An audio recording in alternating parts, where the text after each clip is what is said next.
¿Qué tal? ¿Cómo andan ustedes? Vamos a la segunda clase de psicopatología para acompañante terapéutico. 2 de 3. La semana que viene subiré la tercera. La clase pasada yo hice un cuadro general de los trastornos mentales psicopatológicos, porque hay otro tipo de trastornos mentales derivados de causas orgánicas, Alzheimer, por ejemplo, que en estas clases no entran, no tienen lugar, después tendrán información pertinente al respecto. Estamos hablando de psicopatología, los trastornos mentales psíquicos derivados de causas psíquicas. Yo hice 2 cosas el otro día. Primero presenté 4 conceptos: diagnóstico, pronóstico, etiología y terapéutica, que están presentes en cualquier teoría psicopatológica que ustedes vayan a buscar. Diagnóstico habíamos dicho que era de 2 tipos: diagnóstico fenoménico, psiquiátrico, semiológico, que me permitía a mí ubicarme frente a las manifestaciones del sujeto, conductas, síntomas, rasgos de carácter, edad, sexo, género, organización de la vida cotidiana, familia, trabajo, amistades, etcétera, etcétera. Ese es descriptivo, pero después teníamos el diagnóstico psicodinámico, diagnóstico estructural, que lo que hacía era remitir esos síntomas, esas manifestaciones, a una estructura subyacente. El conocimiento científico va del fenómeno a la ley, de lo que se observa a aquello que explica eso que se observa. Ejemplo simple: la caída de los cuerpos. Sabemos que los cuerpos caen desde siempre. Los griegos, 2000 y pico de años, se pusieron a estudiar la caída de los cuerpos, el plano inclinado, la aceleración, etc., pero no pudieron explicar por qué los cuerpos caían. Hubo que esperar 2000 años, desde los griegos hasta el 1700, Newton, para que él explicara que los cuerpos caen por la fuerza de la gravedad, o sea, porque el cuerpo más grande atrae al más chico. ¿Sí? Entonces, del fenómeno a la ley de la caída de los cuerpos a la ley de la gravedad. Y así en todos lados. Entonces, el segundo diagnóstico psicodinámico, que supone que yo coloco esas manifestaciones dentro de una cierta estructura de personalidad, por lo tanto dentro de una categoría conceptual que a mí me permite dar cuenta de eso, de esas manifestaciones. El pronóstico, que tiene que ver con la evolución esperable para una enfermedad X. La etiología, el origen, la causa. Acá ya les dije, hay y seguirá habiendo 2 grandes corrientes que nos vamos a seguir agarrando de los pelos de acá al fin de los tiempos: la causación orgánica, el organicismo, o una causación psicosocial. Por la causación orgánica están la psiquiatría clásica y moderna, la neurología, la medicina, la psicología cognitiva, que van a decir que todo está en el cerebro, las neuronas, los neurotransmisores, los genes, lo que sea. Del otro lado, los que sostenemos una causación psíquica o psicosocial, donde pensamos que las cosas no están en el cerebro ni en los genes. Hay cosas que sí, por supuesto, pero digamos, nadie es un neurótico obsesivo y se lava 14 veces seguida las manos porque tenga un gen o porque tenga una neurona o un neurotransmisor. Las causas están en otro lado. Y finalmente la terapéutica, que ahí es donde entra, por supuesto, el acompañante terapéutico.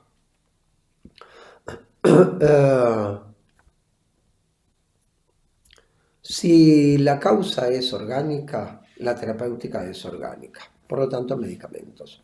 Si la causa no es orgánica, es psíquica, entonces la terapia también es psíquica, o sea, la terapia por la palabra.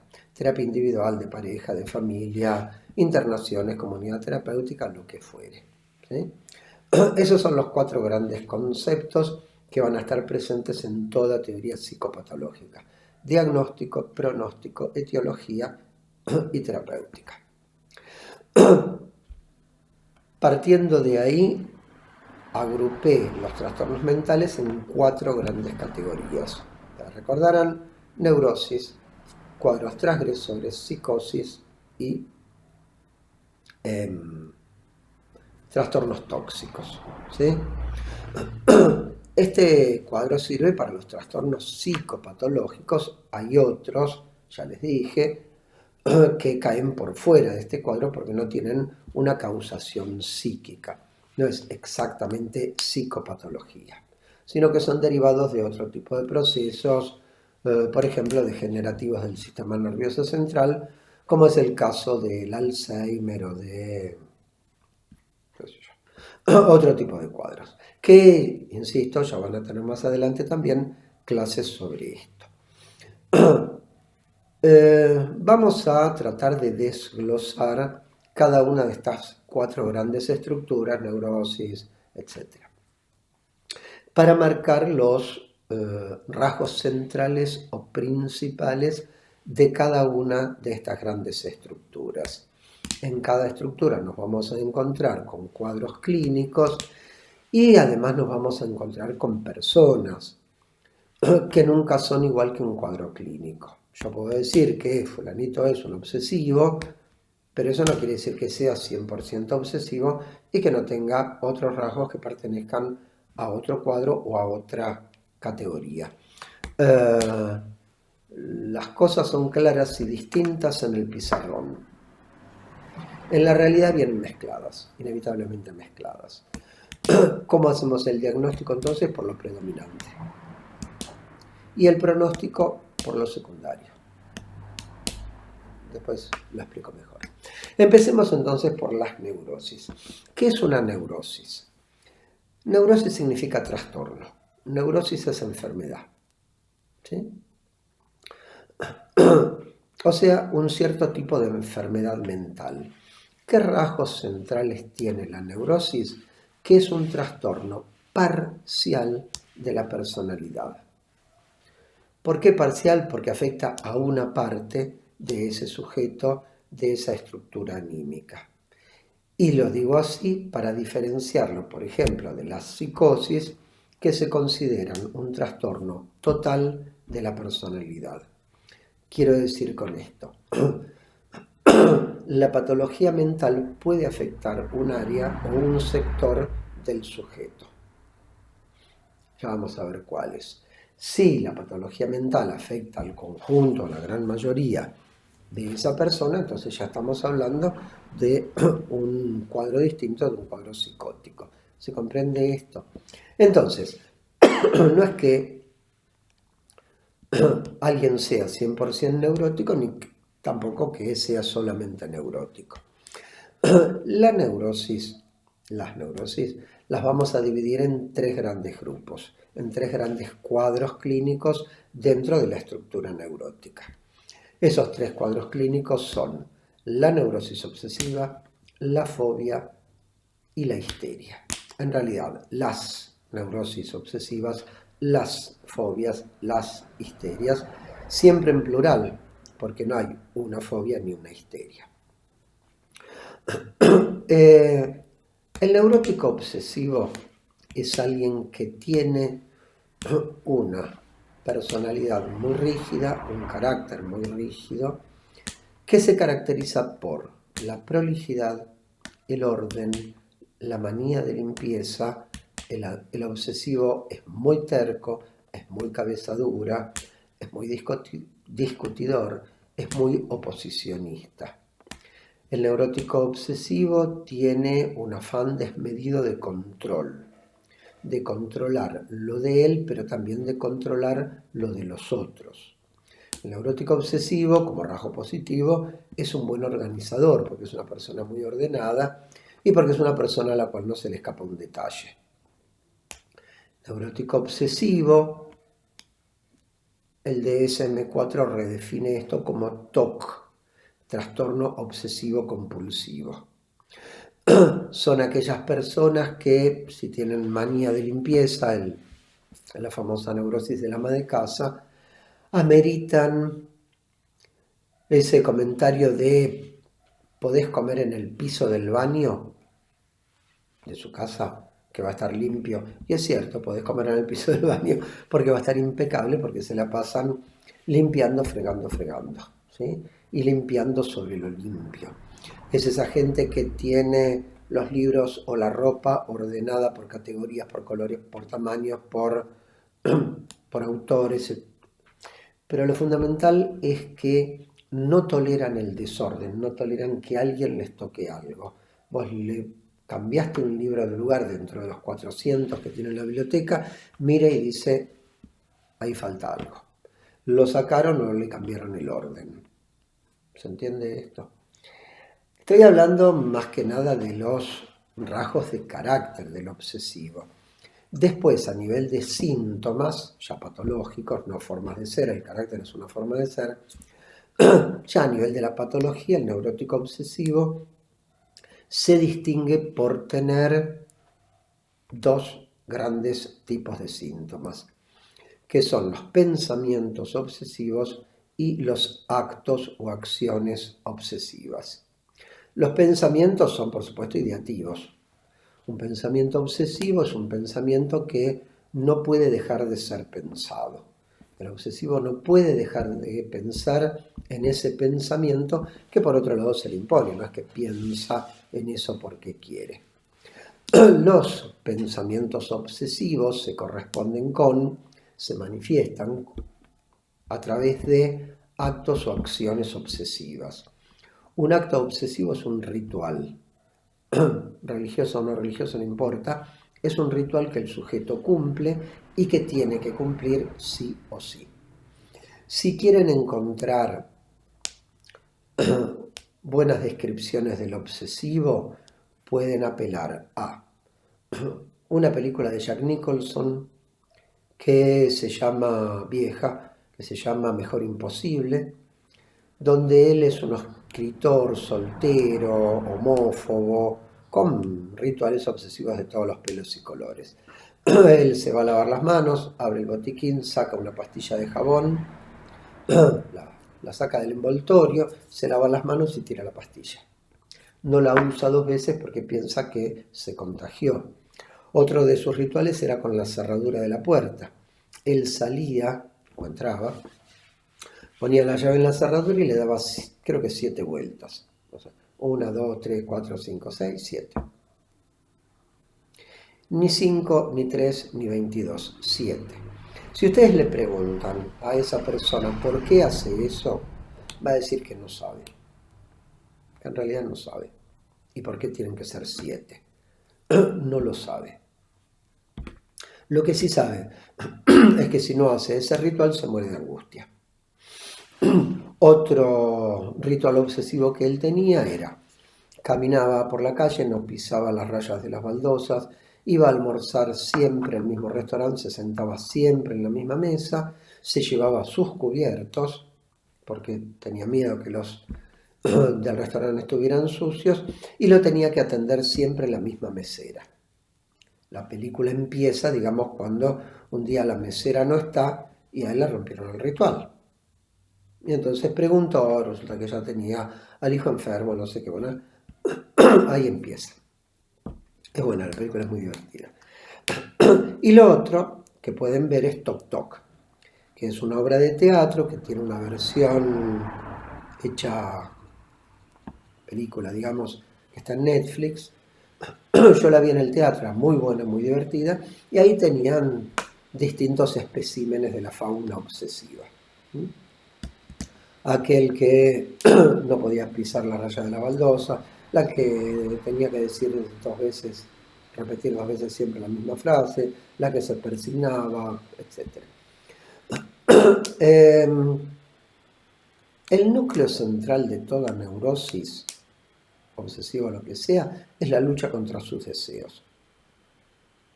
El neurótico está peleado con sus deseos, o sea, el yo se opone a sus deseos. A todos los deseos, no, a algunos. En el caso del obsesivo, los deseos son deseos de tipo agresivo, deseos de ensuciar, de desordenar, de agredir, de poner en ridículo, tiene esa tendencia, tiene ese impulso, lo reprime y construye esos síntomas, los pensamientos, los actos, como forma de mantener a raya sus propios impulsos agresivos o de ensuciar. A ver, yo sé que lo que estoy diciendo es una frase, ¿sí? Podríamos hablar un seminario entero de neurosis obsesiva. Estoy tratando de darles lo central, lo fundamental de cada cuadro. Las fobias. Fobia significa temor, pero temor irracional. Porque el miedo, la angustia, es de dos tipos. Hay miedos racionales y miedos irracionales. Por ejemplo, el miedo al coronavirus, a la infección, etc., es un miedo racional, ¿sí? Pero con este tema de la limpieza hay miedos irracionales. Un neurótico, una neurótica obsesiva, por ejemplo, que un caso publicado, lavaba todas las prendas a mano y las colgaba separadas en la soga. Si el viento hacía que se tocaran las prendas, las tenía que volver a lavar. ¿Sí? No es limpio, es fanático, maniático de la limpieza, y esa exageración indica su patología, su trastorno. Entonces, hay miedos que son racionales y miedos que son irracionales. Si yo voy por la calle y se me viene un Rottweiler mostrándome los dientes, yo tengo miedo.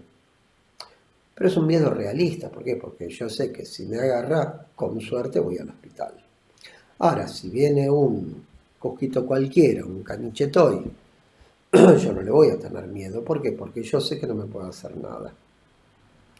El fóbico a los perros, la zoofobia, le va a tener miedo a cualquier perro, independientemente del tamaño, de si sea amistoso o agresivo, nada. Ve un perro y se angustia.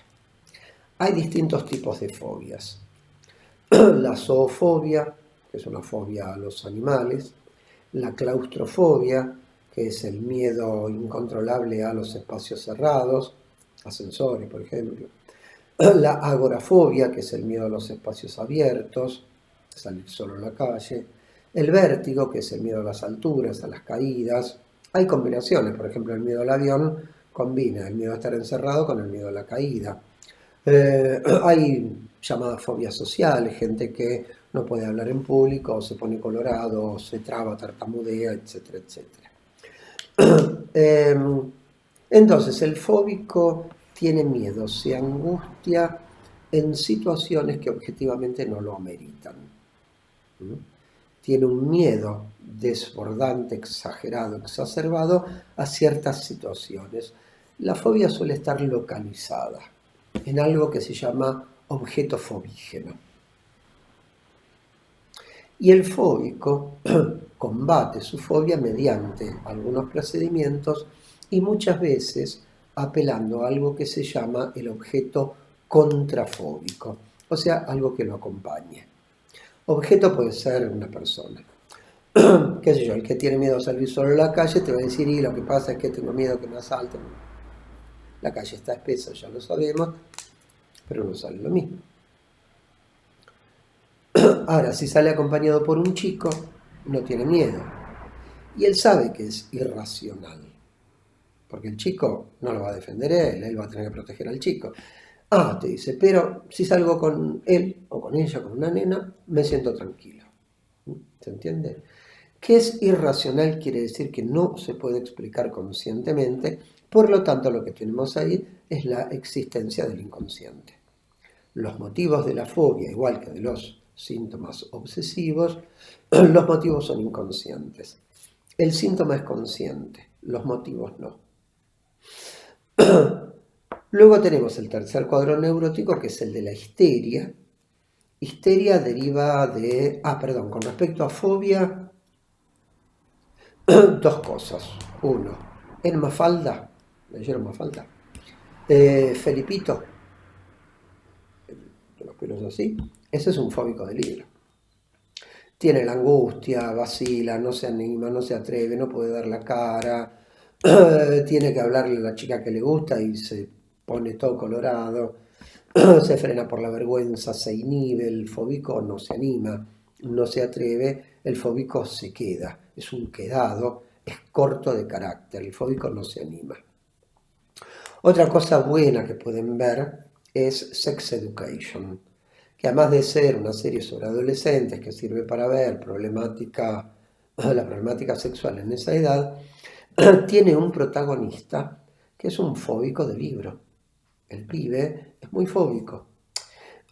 Tiene una madre muy fálica, un padre que es un atorrante. Él se pone una máscara, se hace el que sabe, porque escucho hablar de estas cosas, entonces se pone a darle consejos a los compañeros y les cobra, y son buenos consejos lo que les da, pero él no se atreve. Tiene una que le gusta y no se anima a decírselo, tiene otras que le gustan menos y que cuando quiere ir a concretar no puede, y tiene su debut sexual con una chica cuando se tomó todo y no se enteró de lo que estaba haciendo. Se tomó todo quiere decir que se emborrachó. Estaba en una fiesta, tomó de más, perdió la conciencia, se obnubiló, fue y lo hizo, pero después no se acordaba de haberlo hecho. ¿Se entiende? O sea, necesitaba el coraje del alcohol para hacer algo que él en realidad quería hacerlo. ¿Por qué no lo hacía? Porque lo tenía prohibido.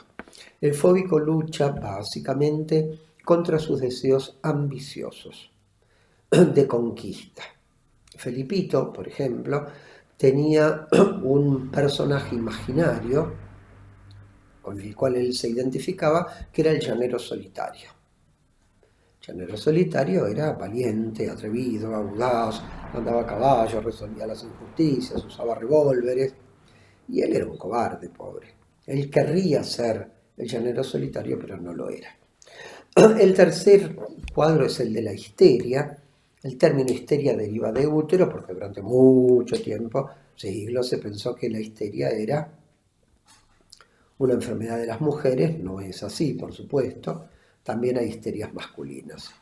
¿Qué caracteriza a la histeria masculina o femenina? La seducción, el ser el centro, el querer generar un impacto estético, la provocación, la histeria femenina o masculina, genera ondas de tipo erótica, digamos. La histeria le hace creer al otro o a la otra que le está tirando onda, que le está haciendo promesas que en realidad no son. La histeria también es una neurosis, tiene síntomas, los más clásicos son la conversión histérica, o sea, algún tipo de trastorno corporal, que en realidad no es corporal, sino que es psíquico. Lo de ella, lo de la histeria, gira alrededor del par seducción, generar impacto estético o provocar asco o rechazo. De fondo temen provocar rechazo, así que están luchando permanentemente contra eso y tratan de sobrecompensar su miedo al ridículo, al rechazo, a provocar asco con conductas donde exacerban lo seductor. Tanto en las fobias como en las histerias, como en las obsesiones, tenemos no solamente variedades, sino que tenemos distintos grados de patología.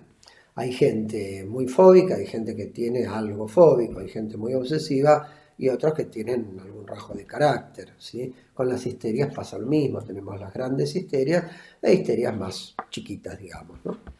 Esto es así.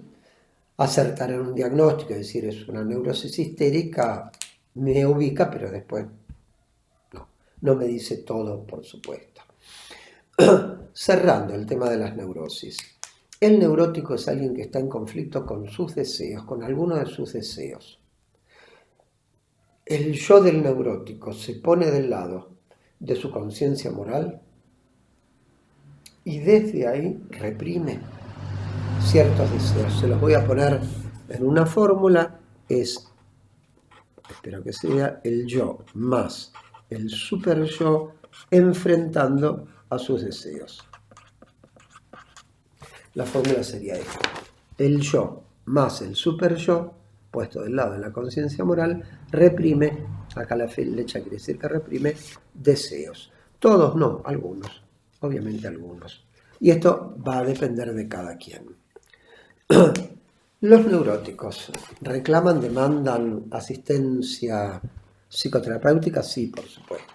Y acompañamiento terapéutico, casi nunca. ¿Por qué? Porque el neurótico está conectado con la realidad y un neurótico es alguien que básicamente se las arregla solo. O sea, no es un sujeto desvalido como los otros psicóticos adictos que sí necesitan acompañamiento. Puede ser, sí, que sea, por ejemplo, un adulto mayor que necesite acompañamiento porque ya ha colapsado en ciertas funciones de la autonomía, pero entonces lo va a necesitar no por su neurosis, sino por su desvalimiento motriz, por ejemplo, ¿se entiende esto, no? O que haya tenido un accidente, que quedó discapacitado, pero el motivo del acompañamiento va a ser la discapacidad y no su estructura de personalidad.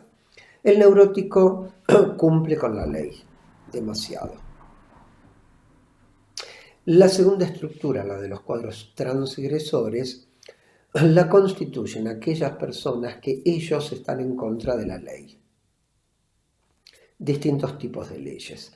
Dentro de los cuadros transgresores ubicamos dos grandes cuadros clínicos, que son las perversiones y las psicopatías.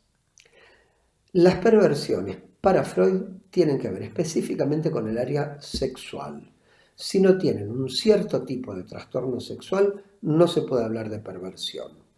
Ojo que el término perversión, perverso, es de uso común también y se le suele dar comúnmente y mal, se le suele dar el sentido de maldad, manejos perversos. Es un perverso porque quieren decir que es mal tipo, mal sujeto, que usa a otros. Eso no es perverso. El perverso no es necesariamente una mala persona. Algunos son muy buenos, pero tienen un cierto tipo de trastorno a nivel de la sexualidad. Freud decía, recordarán del psicoanálisis, que la pulsión sexual tiene 4 componentes: fuente, empuje, meta y objeto. La fuente y el empuje son más orgánicos, la meta y el objeto son más psíquicos. Perversión significa alteración o trastorno de la meta sexual o del objeto sexual. Freud considera que hay un objeto sexual normal, que es, en los adultos, no por supuesto, adultos quiere decir más de 18, que va a ser alguien del otro sexo que sea un adulto y que no sea pariente consanguíneo. Esto tiene que ver con cumplir la ley de la exogamia, por lo tanto salir de la situación incestuosa de elegir un pariente consanguíneo directo. Alteraciones con respecto al objeto sexual quiere decir que ese objeto sexual queda reemplazado por otro. Por ejemplo, un chico, paidofilia o pedofilia; un animal, zoofilia; un objeto inanimado, fetiche, fetichismo; un cadáver, necrofilia; y otro tipo de objetos sexuales cada vez más diversos, cada vez más bizarros, en donde el sujeto queda fijado, porque patología, en cualquiera de sus estructuras, patológico significa fijación, significa estereotipia, significa no poder dejar de hacerlo. ¿Se entiende esto? Después tenemos las alteraciones o trastornos con respecto a la meta sexual normal. Si la meta sexual normal es el encuentro de los genitales, perversiones con respecto a la meta serán el voyerismo, aquel que mira, que espía; el exhibicionismo, el que muestra sus genitales; el sadismo, el masoquismo, acá tienen 50 sombras de Grey y todo eso, y otro tipo de prácticas sexuales que suponen o que son el paso necesario, previo, imprescindible para poder llegar al coito, o que directamente el coito quedó tachado, entonces todo se reduce a mirar, exhibir, golpear, ser golpeado, etcétera, etcétera. ¿Se entiende esto? Puede haber, por supuesto, combinatorias entre perversiones con respecto a la meta y con respecto al objeto. ¿Sí? ¿Qué ley transgreden acá? La ley que reglamenta, que regula los intercambios sexuales. Los intercambios sexuales siempre estuvieron regulados por leyes culturales, por lo menos desde que dejamos de ser monos. La primera ley cultural universal que regula los intercambios sexuales es la ley de la prohibición del incesto. Esa es la primera, pero después hay otras. ¿Por qué es necesario regular o reglamentar lo sexual? Por muchas razones, pero una fundamental, que es la siguiente. Somos especie sexuada, como todos los animales superiores, nos reproducimos a través del acto sexual. Fuera del acto sexual no hay reproducción, por lo tanto nos extinguimos. ¿Se entiende esto? Para mantener la especie hacen falta dos cosas: comida, si no nos morimos de hambre, y reproducción. Por lo tanto, trabajo y sexualidad, las dos grandes fuerzas que mueven la naturaleza. Trabajo, autoconservación, sexualidad, amor, no solo, pero amor también. Y ahí estamos en los grandes temas de la humanidad. Luego tenemos la psicopatía. El psicópata es el maligno, es el malvado. Es el que explota a otros, es el que se acerca a alguien con la intención consciente de estafarlo, de sacarle algo, de robarlo, ¿sí? El psicópata no siente empatía, o bien le gusta hacer sufrir a otro. Piensan en un violador. El violador condensa psicopatía y perversión. El psicópata entonces es un sujeto peligroso. Peligroso para sí mismo y peligroso... Para sí mismo no, perdón. Peligroso para los demás. Un psicópata es un peligro. Hay distintos tipos de psicopatía. Se habla de psicopatía depresiva, psicopatía histérica, distintos tipos. Y también hay grados de psicopatía. Hay gente que tiene algunos mecanismos psicopáticos que lo hacen jodido en la convivencia o en el trato, y en la otra punta tenés al gran psicópata. El psicópata suele dañar a uno, elige una víctima y lo vuelve loco. Cuando el psicópata joroba a muchos, entonces ya se habla de sociópata. Ejemplo de sociópata: El Padrino, Don Corleone, el hijo Michael Corleone, ¿se acuerdan Al Pacino? ¿Qué sé yo? El Chapo Guzmán, los grandes estafadores, ¿viste? Esos son todos psicópatas. No les importa ni medio el otro, no tienen empatía, no sienten culpa, no tienen problema con lo que hacen. Se pueden deprimir. Si se deprimen son un peligro, porque van a salir de la depresión, restaurando su narcisismo, mandándose una macana. Hay muchos ejemplos de psicopatía en el cine y muy buenos. Hay una película que dan en Netflix, la pueden buscar en Flow, que se llama Perdida, con Ben Affleck. Está casado con una chica que había sido... Los padres escribían libros infantiles tomándola a ella como protagonista, era una gran figura. Se enamoró de este, se casó, se frustró, se apagó, y entonces, ¿qué hace? ¿Ella se separa? No, no se separa. Desaparece, fragua su propia desaparición y deja indicios como para que la policía piense que en realidad él, el marido, la había secuestrado y asesinado. Una joyita la chica, que ni les cuento, mejor no se la crucen, ¿eh? Mejor no se la crucen.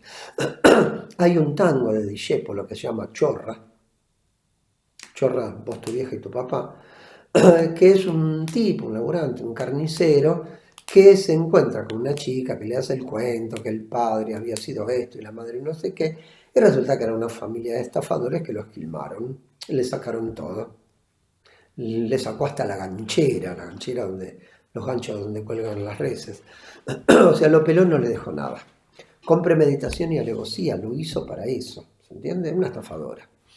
Entonces tienen Perdida, tienen el tango Chorra, tienen, qué sé yo, el personaje de Michael Corleone, el hijo menor del Padrino. Habrán visto El Padrino, si no la vieron, la van a ver. Él era el hijo menor que había ido a estudiar, que se había anotado como voluntario para ir a pelear a la guerra, la Segunda Guerra Mundial. Se casa con una maestra, una chica que estaba totalmente fuera de su ambiente mafioso, y se mantiene en esta hasta que lo balean al padre. Él vuelve a estar con el padre y se convierte ahí en el heredero. Y terminó siendo peor que todos los otros juntos.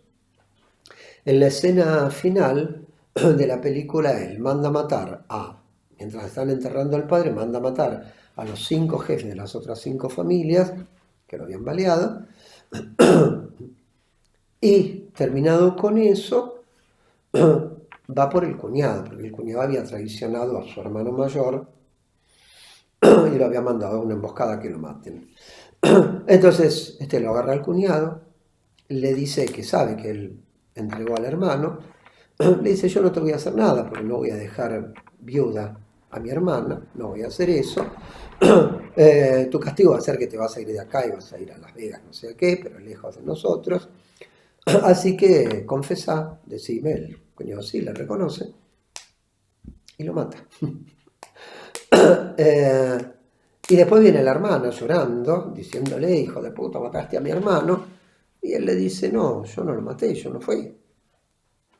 La mujer de él está ahí adelante, le dice: está histérica la pobre. Y después la mujer le pregunta, le dice: ¿vos sos el padrino, el nuevo padrino?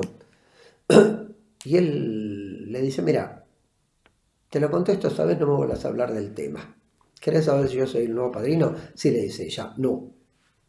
Y ella, sale de la habitación ella, y vienen los otros y le besan la mano. Le ponen la mano y para que se la besen. El tipo frío como un pescado. El psicópata es un tipo muy peligroso. Perversos y psicópatas tampoco requieren acompañamiento terapéutico porque son gente que también se las arreglan solos. Ojo, de nuevo, pueden haber tenido un accidente y quedaron discapacitados, pueden tener una depresión muy fuerte. Y acá va otra gran película, una de Woody Allen, que se llama Hombre Irracional. Hombre Irracional. Está en Netflix. Con Joaquin Phoenix, el del Guasón, actorazo. El tipo es un profesor de filosofía que va a tomar un cargo en una universidad pequeña, con lo cual lo esperan. Ya había escrito un libro, era más o menos conocido, con lo cual lo esperan con muchas ganas. El tipo venía completamente deprimido, paralizado, no podía hacer nada, estaba completamente en blanco, bloqueado. Establece relaciones con 2 mujeres de ahí, una colega casada que venía el marido con él y una estudiante que se llama Tom. Y él tiene problemas de impotencia sexual y él dice: es por mi depresión, estoy tan deprimido que no puedo, y era cierto.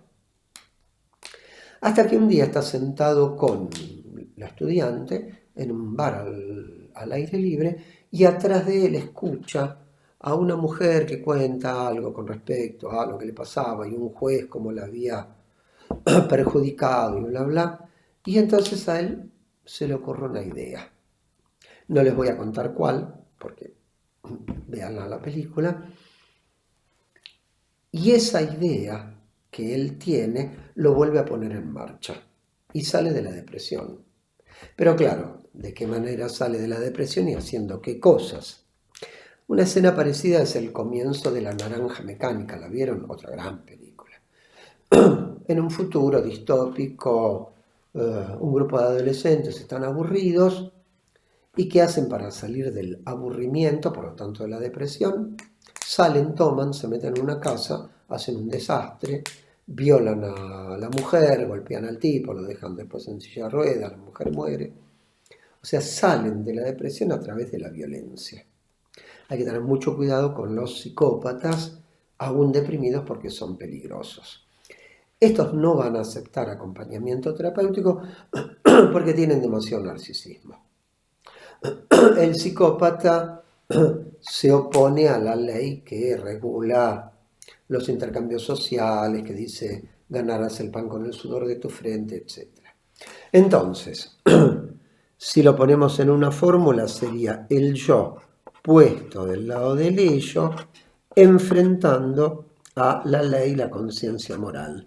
La ley es no solamente la ley externa, el yo más el ello enfrentando a la ley, que es la conciencia moral y la ley exterior.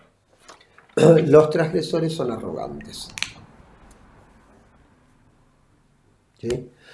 Son pedantes, se creen superiores al resto, te miran por arriba del hombro. Un perverso está convencido de que el goce sexual que tienen ellos es inenarrable, incomparable con el de cualquier mortal que sea un neurótico, que no sea un transgresor, un perverso. ¿Sí? Entonces, por acatamiento de la ley o por exceso de narcisismo, ni los neuróticos ni los transgresores son accesibles a el acompañamiento terapéutico, no lo piden, no lo necesitan. Distinto es en las estructuras 3 y 4, psicosis y trastornos tóxicos, sobre todo adicciones. De psicosis voy a hablar la clase que viene. Voy a decir simplemente algo. Psicosis es locura.